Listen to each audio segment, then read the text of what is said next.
Not only will this factor alone freeze in place China's efforts to switch its economy from exports to internal consumption and stymie its efforts to move up the value-added scale, but it will also prevent the sort of savings that makes the force-fed finance model possible in the first place. Second, China will never be able to move away from its current export-driven model. Recall what roles each age group carries out in society from an economic point of view. Young workers do the consuming that generates economic growth. The last baby boom that China experienced was in the 1980s, just as one child was picking up. And China has suffered from an intentional baby bust ever since. Those boom babies are now aged 25 to 29 and are very visible as a bulge in China's population pyramid. It may be only a 5-year increment, but it represents about 125 million people. This group's consumption is the primary reason why China appears to be succeeding somewhat in its current efforts to switch from an export-led to a consumption-led economy. But again, courtesy of one child, their successors are ever smaller population cohorts. So congratulations are due to China for having impressive consumption growth in recent years. But that consumption growth has never beat out investment and loan-driven activity and is now nearly played out. Third, so too is the Chinese development model. Simple aging has already reduced China's pool of young, mobile workers by over 40 million during the last decade.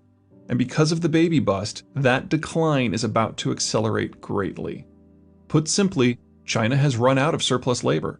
Its presence on the low-cost side of global manufacturing has run its course.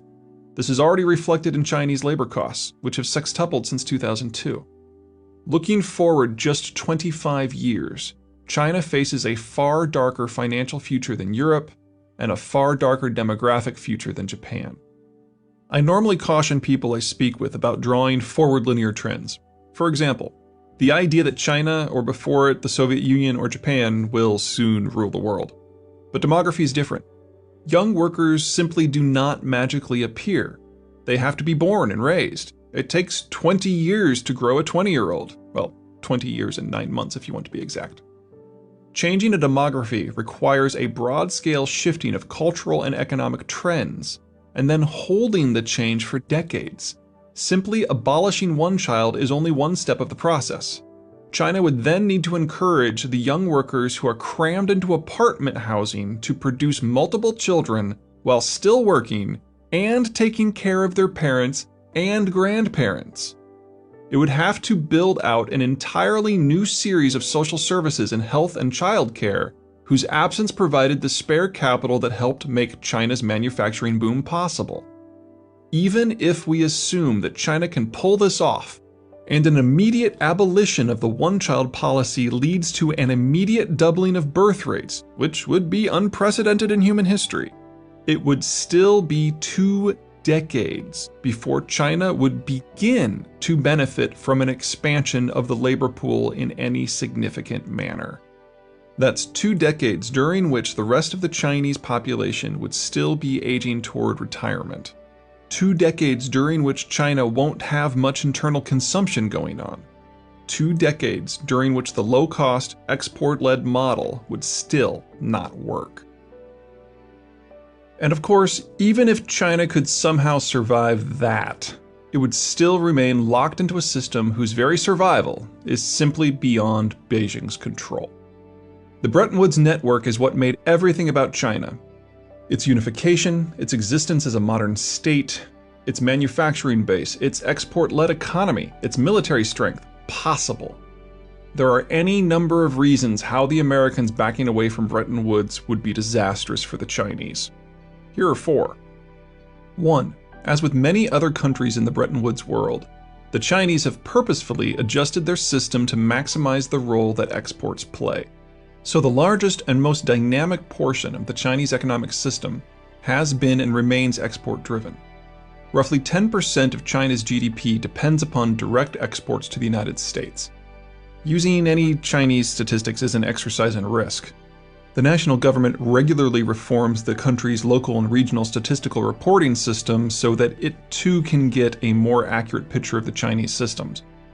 Oftentimes, such auditing efforts run afoul of the interests of local politicos to such degree that the auditors die under somewhat suspicious circumstances. Another 5% of GDP is locked up in supply chains whose ultimate destination is the American market. Should American trade access be revoked, it would be as if China suffered from an equivalent of 3 American Great Recessions all at once. And even that rosy scenario assumes that all of China's other export markets remain open. All told, about 1/3 of Chinese economic activity is directly involved in exports, and that does not include the raft of affiliated sectors from ports to refineries that, while technically domestic, are largely dependent upon international links. As one would expect, the Chinese regions with more mercantile histories, most notably the Greater Shanghai and Greater Hong Kong regions, would suffer more. 2. China is now the world's largest importer of nearly everything.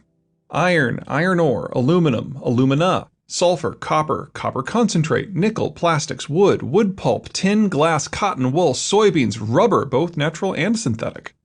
This list goes on for a good long while. The most strategic of China's world's largest is, of course, oil. Think of the American oil neurosis of the past half-century, and that from a country that controls the global oceans, that imports most of the oil it needs from its co-North Americans. Now think of it from China's point of view. China's oil supply lines run past a lot of rivals. Oil shipped in from the Middle East or Africa must pass by India, Myanmar, Thailand, Singapore, Vietnam, the Philippines, and Taiwan. Russian oil may face a more direct route, but the Russians are kings of using energy dependency as strategic and political leverage. In a Bretton Woods world in which the Americans guarantee the sea lanes for everyone, this isn't a problem. In an Amerocentric world in which the Americans don't care, or perhaps don't care too much for China, this is a strategic disaster. Almost all of the countries along China's oil import route are also oil importers. All already